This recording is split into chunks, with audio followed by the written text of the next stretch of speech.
in safa in chibai kabu veka cheu RNA collection MVA hoi hotin Mizoram pumpui huapin under 17 volleyball tournament in Elnaro puitak buat sai ania chuta chuan notice lung sei higher secondary school volleyball team de chuan nisari thlasawm pani sangni samni palia tolte wanglai volleyball team de chu thiwana na in Mizoram pumpuya champion lalukhum akhum ta notice lung sei khotlang chu lomin awa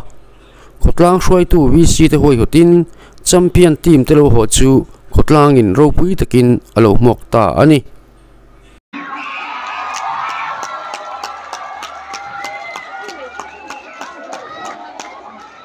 Kamang ning lo ve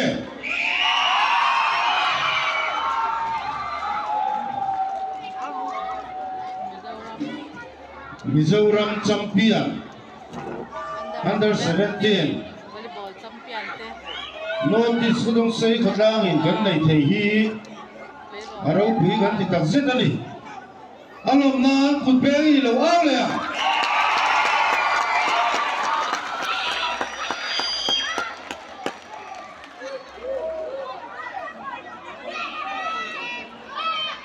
kan long lo ma cheu tin kan aw ro don ni o nakina Mizoram under 17 champion team pe Long lo ma cheu Mizoram under 17 champion team pe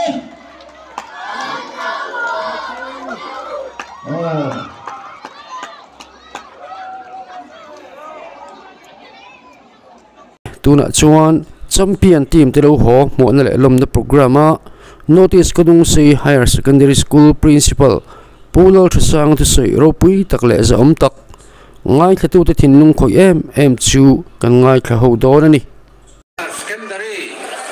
kan principal pulal thsanga tu sei tu som phot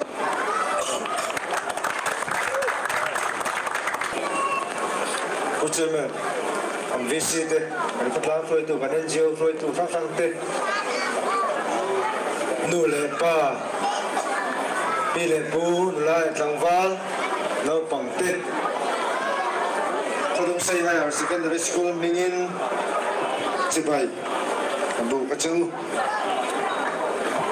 akal tui main, ankal dona. Kanin lan na pathian ne na trong trai cái này cái trong trai à mua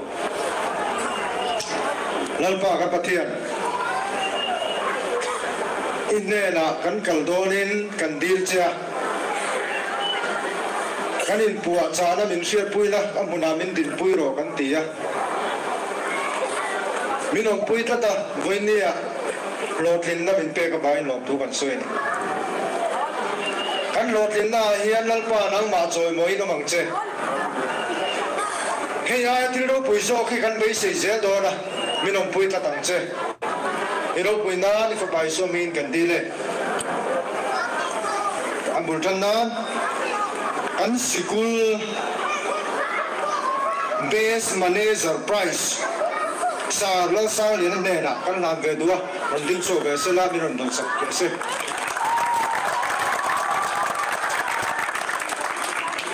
all Mizoram base coach prize booming alloy there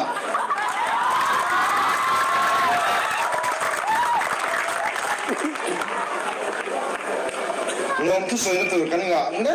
maya amaro chuka kan coach na ron soi ta de kan maya ka sia tak sa song song piral yan pui kulai nu le pa chan lo changa kan nau te mo song song no vil tu ka soi nom ne ke du ga chu mai ni lo vin kan mo kan khen song song don tum mai ni lo higher secondary school ina kan mo kan khen song song hi kan VC te yan koi khap ma min na ti thon sak lo ni ti ka min shiat pui la kan lo mani ole in kel apiang in kan sak lo vai chuan kan tuan tua telin kan ho don ti in exercise kan khela ba se to khingin kan khel ti ta ni hena ya kan khe nin mu tu te min mu lo tu kan ko chen o mi te kon a thei do na man le o min ti pui vong kha a thei ti kan lan ti ta kan tu ni ma kan tu ko chuan he lai khua min a om na mun po an siat lo mu tang hian champion kan ni thei kan damala mi sâu trong champion loin sab trong pon champion kan la tum zelon sab pro khel angai na huna po kan la tumang volleyball a chau hian ni loin kum thar thang pai chon football po kan in puan cha so do na ni kan thei na phol na tur kong ka khara ni amara chu tu ven atangalu din an tuan la champion kan ti ta ni kan sigul ni mi pui sigul ni in vai thora ni in tho kho ma ding ni voi ni a hian nang ma ni khan tho ram lo lam chuan champion hi kan ti lawang in ta ni a het the lo ma hi nang ma ni ta ni hei ai tam hi lak lu kan la tum don kan thorim na kan be na zong min siat puya min troi om char tuin kan nge lo ngal chungani support lama kumina kan target kan khum ta education paba kan la nei po so pa ni zong ri lo le po so pa ni zong po so pa ni zong nang mi hi in result kan maba kan maba kan di sing sara in pass kuna bain ini na kan kai china nu le pa ben dai to kan suwa sports result lo hi result khazo mizoram pung pui na sia tu na kan lo din nei mizoram a asia kan la tem tu tuna kan champion ni mizoram pung pui a asia kan la tem tu in lo din nei ro tu in result bu hi mizoram pung pui kan kel to don chu so ka chu ai ro pui so nei turen tang turen kan tu chaw ni le tru le sarsi ho chapin kan kala sarsi po dura he kan la nei re lo volleyball atak po du tu du khop kan lei thei lo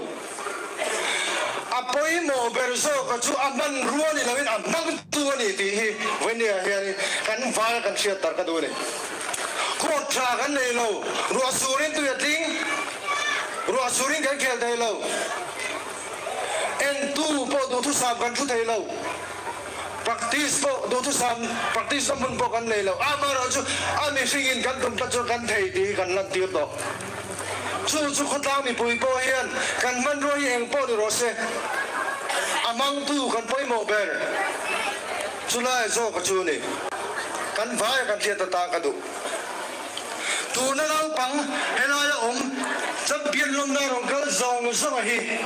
in ma champion thei na thi siang chau bulkan tran toa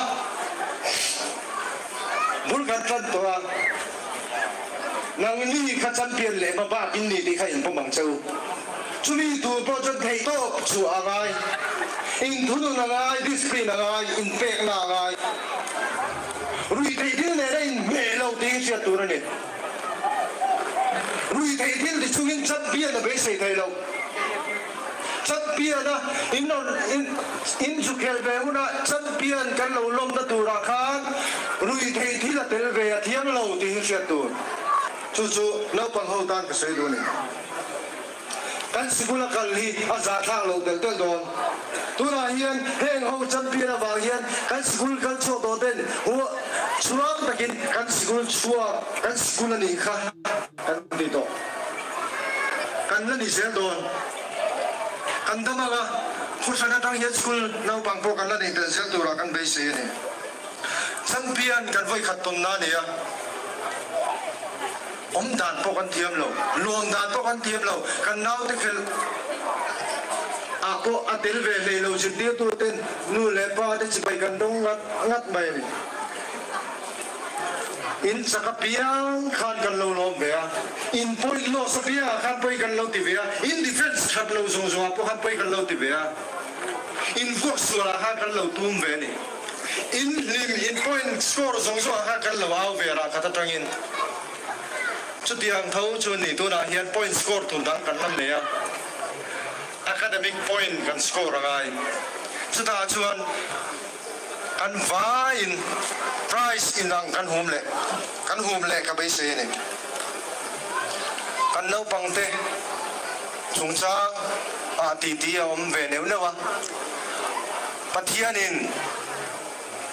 kan savaya ta na thaturin ro re ka bai se ti ti om ve neu song song a khan kan chong tra ya pathian kan har sanale kan du na ria kan mamo ria kan engkim setu ne na kan lan me kan lan zelang engkim atan thatakin ro re lang ti ka be se tat ni atop nan kan bulle kan to pathian ne ra lo chon lom tu sui akim thei lo pathian ne ra lo chon kan practice la be tak lawa Christian la tham in pelo se voi ni kan thleng lawang boruak sungkwa le thildanga har sanna min siam sak ni sela voi ni kan thleng lawang ril ru fi min pelo ni sela voi ni kan thleng lawang kan bulle kan to pathian chuta chuan kan lom thu kim ro se kan lo me